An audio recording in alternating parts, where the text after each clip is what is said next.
EKYC ଖୋଲିଦେଲା ଗୁମର। ଧରା ପଡ଼ିଲେ 165 ସରକାରୀ ଚାକିରିଆ।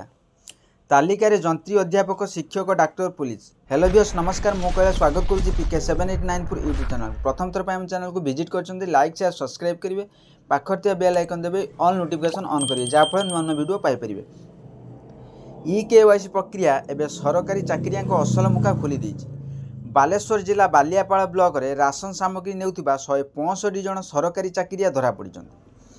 ତାଲିକାରେ ଯନ୍ତ୍ରୀ, ଅଧ୍ୟାପକ, ଶିକ୍ଷକ, ଡାକ୍ତର, ପୁଲିସ ଓ ସ୍ୱାସ୍ଥ୍ୟ ବିଭାଗର କାର୍ଯ୍ୟରତ କର୍ମଚାରୀଙ୍କ ନାଁ ଥିବାବେଳେ ଏହାକୁ ନେଇ ଚର୍ଚ୍ଚା ଜୋର ଧରିଛି।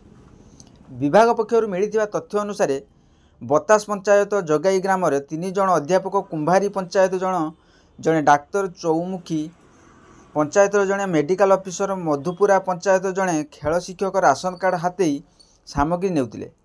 କେବଳ ଏତିକି ନୁହେଁ, ଏହି ତାଲିକାରେ ବହୁ ହାଇସ୍କୁଲ ଶିକ୍ଷକ, ସରକାରୀ ଶିକ୍ଷକ, ଯନ୍ତ୍ରୀ, ପଞ୍ଚାୟତ ନିର୍ବାହୀ ଅଧିକାରୀ, ସ୍ୱାସ୍ଥ୍ୟ ବିଭାଗ କର୍ମଚାରୀ, ପୁଲିସ କର୍ମଚାରୀ ଠାରୁ ଆରମ୍ଭ କରି ବହୁ ଉଚ୍ଚ ପଦସ୍ଥ ଅଧିକାରୀଙ୍କୁ ମିଶାଇ ପ୍ରଥମ ପର୍ଯ୍ୟାୟରେ ମୋଟ 165 ଜଣ କର୍ମଚାରୀଙ୍କ ନାମ ରହିଛି।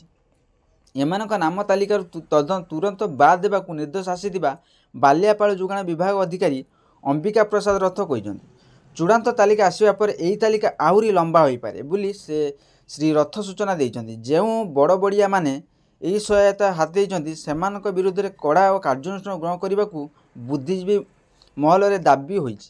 ଆଶା କରି ଭିଡ଼ିଓଟି ଭଲ ଲାଗିଲେ ଲାଇକ୍ ସେୟାର ସବସ୍କ୍ରାଇବ୍ କରିବେ, ବେଲ୍ ଆଇକନ୍ ଦେବେ।